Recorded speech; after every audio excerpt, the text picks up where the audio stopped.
High Rise handelt von einem Doktor, der in ein Hochhaus zügelt. Das Hochhaus ist aber wie so eine Art eine eigene Gesellschaft innerhalb von sich selber. Sprich, es wohnen dort zuoberst einfach die Reichsten, zuunterst wohnen die Ärmsten. Innerhalb von dem Hochhaus hat es aber eigentlich alles, sprich Entertainment, Freizeitaktivitäten, Läden.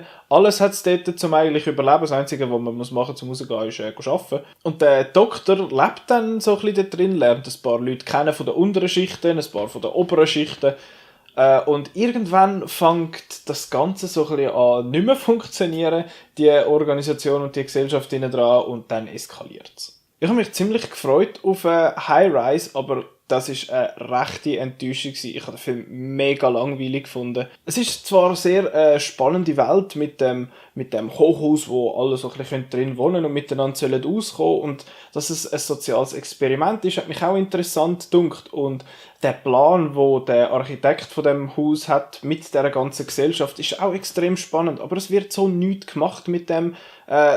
Es ist auch sehr speziell erzählt, die ganze Geschichte.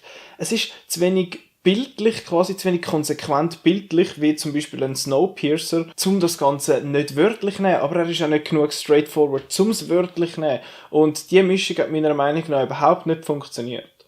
Und die Story ist so dermaßen komisch erzählt, das ist irgendwie nichts, um dich dran zu greifen. Irgendjemand, der dich durch den Film durchführt, irgendeine Person. Also ich habe mich relativ schnell verloren gefühlt und der Faden ist überhaupt nicht klar, und das ist definitiv die grösste Schwäche von dem Film. Ich finde zwar, er ist eigentlich ganz okay gespielt. Der Tom Hiddleston ist einfach ein sympathischer Typ, aber seine Figur ist irgendwie so ein bisschen nichts. Und der Luke Evans habe ich eigentlich auch gut gefunden. Der war aber fast ein bisschen over the top gewesen.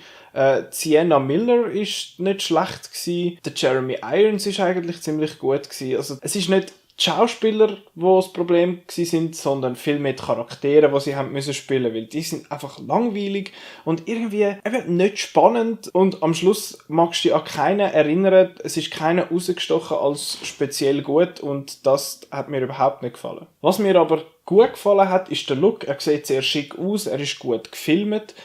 Es hat ein paar Szenen, wo ich recht gestaunt habe, wie er aussieht. Zum Beispiel steigt der Tom Hiddleston, also seine Figur, steigt einmal in so einen Lift rein und der hat rundum einen Spiegel, und man sieht halt wie was passiert, wenn zwei Spiegel sich gegenüberstehen, so dass ins Unendliche hintergehen. Und ich habe mich immer gefragt, wo ist die Kamera? Weil die Kamera hat direkt in den Spiegel gefilmt und man hat sie nicht gesehen. Und das zu retuschieren oder irgendwie halt zu kaschieren, ist wirklich extrem gut gelungen, und das hat mir definitiv sehr gut gefallen. High Rise ist für mich leider eine rechte Enttäuschung gewesen. Er hat eine interessante Voraussetzung, er hat eine interessante Prämisse. Er ist eigentlich ganz okay gespielt, die Musik ist cool mit ein paar spannenden ABBA-Covers. Er sieht cool aus, hat einen sehr guten Look. Es hat ein paar extrem geile Kameratricks und sowieso ist die Kamera gut.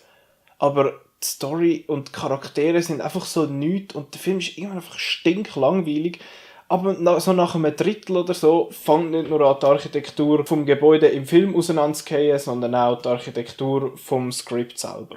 Ja, schade. Ich habe mich sehr gefreut auf High Rise, aber nicht jeder Film ist gut. Ich habe jetzt lange Zeit keinen Scheissfilm mehr gesehen, und der ist auch nicht scheisse. Er ist einfach langweilig, und ich werde wahrscheinlich Ende Jahr wieder vergessen haben, dass ich den gesehen habe. Und ich danke euch vielmals, dass ihr das Video angeschaut habt, und ich sehe euch beim nächsten Mal.